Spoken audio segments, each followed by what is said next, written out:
এবার যুক্তরাষ্ট্রের পণ্যের উপর পাল্টা 84% শুল্ক আরোপের ঘোষণা দিয়েছে চীন। বুধবার এই ঘোষণা দিয়েছে দেশটির অর্থ মন্ত্রণালয়।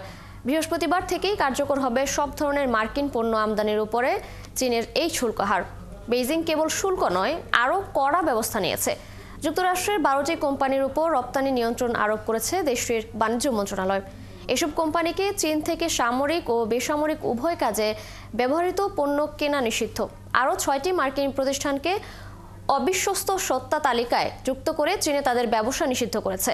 একই সাথে বিশ্ব বাণিজ্য সংস্থা WTO যুক্তরাষ্ট্রের শুল্ক বৃদ্ধির বিরুদ্ধে অভিযোগও দায়ের করেছে চীন।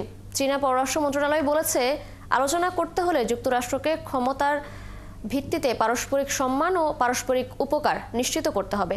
তারা বাণিজ্য যুদ্ধ চায় না, তবে জনগণের অধিকার রক্ষায় কোনো অবস্থায় নীরব থাকবে না। এতে করে এরই মধ্যে বিশ্বের বিভিন্ন দেশের শেয়ার বাজারে বড় ধরনের দরপতন দেখা গেছে।